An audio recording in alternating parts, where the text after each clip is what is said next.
কোচবিহারের চ্যাংড়াবান্ধার ছবি আপনাদের সামনে রাখবো, যেখানে পৌঁছে গেছেন বিরোধী দলনেতা শুভেন্দু অধিকারী। তার নেতৃত্বে পরিবর্তন সংকল্প যাত্রাও শুরু হয়েছে, কিন্তু আজ সকাল থেকে এই সভা নিয়ে, এই কর্মসূচি নিয়ে পুলিশ এবং বিজেপির মধ্যে চাপানুতোর শুরু হয়। এই মুহূর্তে ছবি দেখছেন সরাসরি। ইলেকশন কমিশনের নির্দেশকে বুড়া আঙুল দেখাচ্ছে। ইলেকশন কমিশনের উচিত যেমন স্পেশাল অবজারভার দিয়েছে তেমনি প্যারামিলিটারি ফোর্স দিয়ে ইলেকশন কমিশন বিএলওদেরকেও সুরক্ষিত করা। ইলেকশন কমিশনের জ্ঞানেশ কুমারের শ্রমিক ভট্টাচার্য আমাদের সভাপতির দাবিকে সমর্থন করে বলব, তার উচিত সিও অফিসে এসে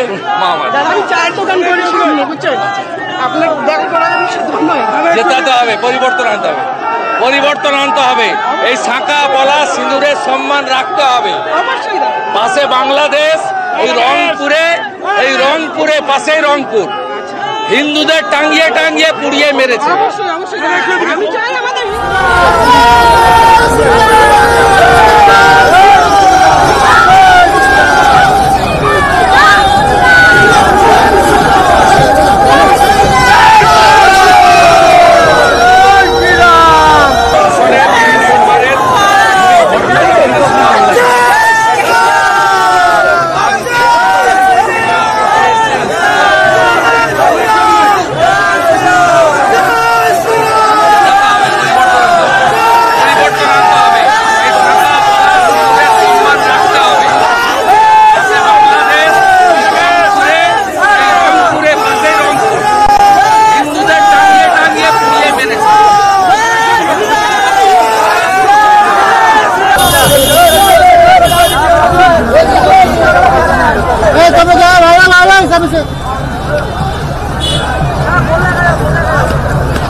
এবার যে খবরের দিকে নজর রাখবো, শিক্ষক নিয়োগের দায়িত্ব যাদের ওপর সেই এসএসসিকে ফের একবার হাইকোর্টের প্রশ্নের মুখে পড়তে হলো। নতুন বিধিতে একাধিক পরিবর্তন আনা হয়েছে।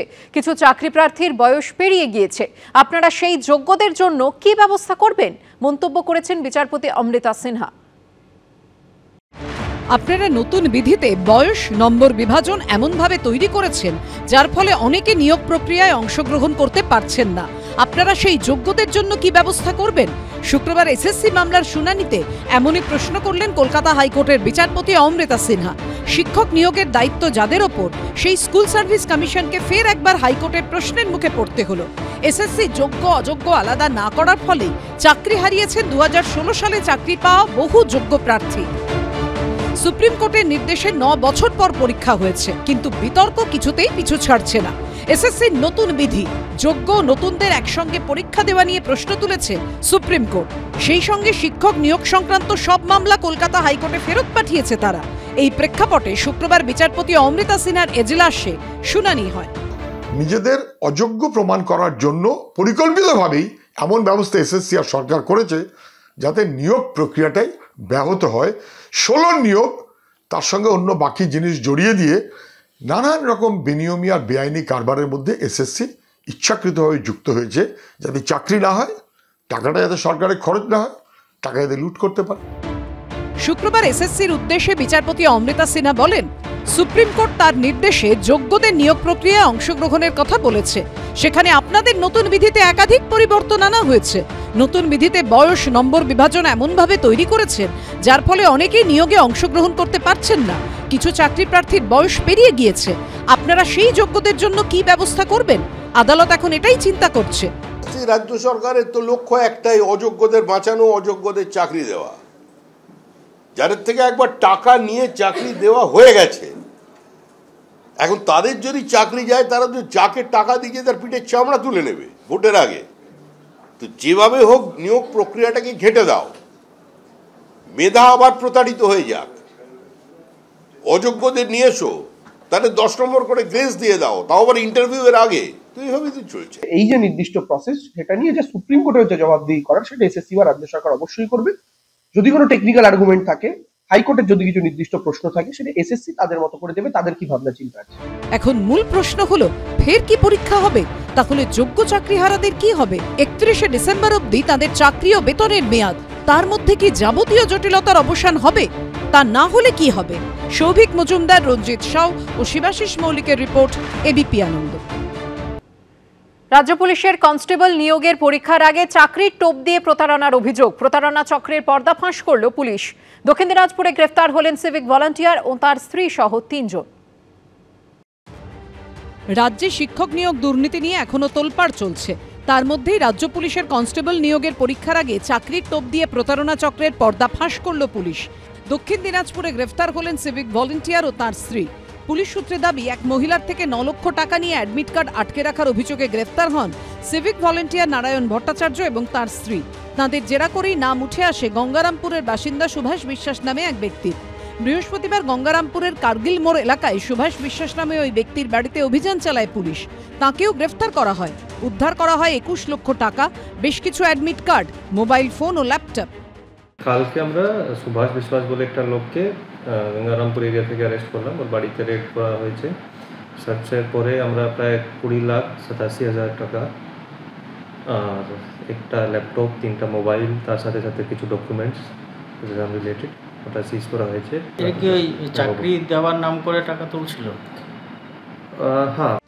পুলিশ সূত্রে দাবি, প্রতারণার পর সুভাষ বিশ্বাসের কাছে সেই টাকা জমা রাখত ধৃত সিভিক ভলান্টিয়ার। সে চাকরি দেওয়ার নাম করে প্রচুর অ্যাডমিট কার্ড তার বাড়ি থেকে সিজ হয়েছে, অ্যাডমিট কার্ড এবং নানা রকম নথিপত্র। এর আগের ডেটে পার্বতী রায় এবং নারায়ণ ভট্টাচার্য তারা চাকরি দেওয়ার নাম করে তারা টাকা তুলছিল। পুলিশের কাছে খবর ছিল, পুলিশ তাদেরকে অ্যারেস্ট করে এবং পরবর্তীতে তাদের রিমান্ডে নিয়ে যাওয়া হয় এবং তাদেরকে জিজ্ঞাসাবাদ করে পুলিশ এই সুভাষ বিশ্বাসের নামটা পায়। শুক্রবার ধৃত সুভাষ বিশ্বাসকে আদালতে পেশ করা হলে তাকে 6 দিনের পুলিশ হেফাজতের নির্দেশ দেওয়া হয়। চঞ্চল মজুমদার, মুন্না আগরওয়াল ও সুদীপ চক্রবর্তীর রিপোর্ট, এবিপি আনন্দ। শর্ত সাপেক্ষে 1 ডিসেম্বর খেজুরির বাঁশগোড়া বাজারে বিজেপিকে সভার অনুমতি দিল কলকাতা হাইকোর্ট। সম্প্রতি খেজুরির বাঁশগোড়া বাজারে এসআইআর এর প্রতিবাদে সভা করে তৃণমূল। সেখানে 30শে নভেম্বর সভা করতে চাইলে পুলিশ অনুমতি দেয়নি বলে অভিযোগ। এ নিয়ে কলকাতা হাইকোর্টের দ্বারস্থ হন শুভেন্দু অধিকারী। শহরে রাস্তা আটকে যদি একটি রাজনৈতিক দল প্রতি বছর জনসভা করতে পারে, তবে বিরোধী দল বদ্ধ জায়গায় কেন পারবে না? পূর্ব মেদিনীপুরের খেজুরিতে জনসভার অনুমতি মামলায় 21শে জুলাইয়ের প্রসঙ্গ তুললেন শুভেন্দু অধিকারীর আইনজীবী। শর্ত সাপেক্ষে 1 ডিসেম্বর বিজেপিকে সভার অনুমতিও দিল কলকাতা হাইকোর্ট। সম্প্রতি খেজুরির বাঁশগোড়া বাজারে এসআইআর এর প্রতিবাদে সভা করে তৃণমূল। সেখানেই 30শে নভেম্বর সভা করতে চাইলে পুলিশ অনুমতি দেয়নি বলে অভিযোগ। এই নিয়ে কলকাতা হাইকোর্টের দ্বারস্থ হন শুভেন্দু অধিকারী। সেই মামলায় এদিন শুভেন্দু অধিকারীকে শর্ত সাপেক্ষে 1 ডিসেম্বর সভার অনুমতি দিলেন কলকাতা হাইকোর্টের বিচারপতি শুভ্রা ঘোষ। কলকাতা হাইকোর্ট জানিয়েছে, 1 ডিসেম্বর অর্থাৎ সোমবার দুপুর 3টে থেকে সন্ধ্যে 7:30টা পর্যন্ত সভা করতে পারবে বিজেপি। মামলাকারীকে বাঁশগোড়া বাজার কমিটির থেকে লিখিত অনুমতি নিতে হবে। সভায় 2000-এর বেশি লোক থাকতে পারবে না।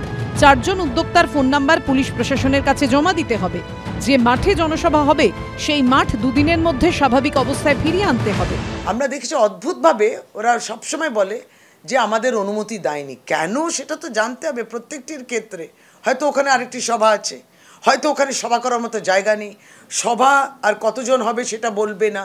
যেমন মিছিলের ক্ষেত্রে মিছিল করব, রুট বলবো না, তা হয় নাকি? অনুমতি পাবেন না, তারপর হাইকোর্টের দ্বারস্থ হবে। এটা মানে কোর্ট পর্যন্ত বলে দেয় যে আপনি রুটটা নির্দিষ্ট করুন আর বলে দিন লোক সংখ্যা কত হবে এবং অমুক সময় শেষ করতে হবে। শিলিগুড়িতে হয়েছিল। ফলে একটা রুলস তো আপনাকে ফলো করতে হবে। সম্প্রতি পানিহাটি এবং বর্ধমানে কর্মসূচির জন্য কলকাতা হাইকোর্টে গিয়ে কর্মসূচির অনুমতি নেন শুভেন্দু অধিকারী। আর এবার খেজুরিতে তার সভায় অনুমতি দিল কলকাতা হাইকোর্ট। সৌভিক মজুমদার ও ঋত্বিক প্রধানের রিপোর্ট, এবিপি আনন্দ। এবিপি আনন্দ, এগিয়ে থাকে, এগিয়ে রাখে।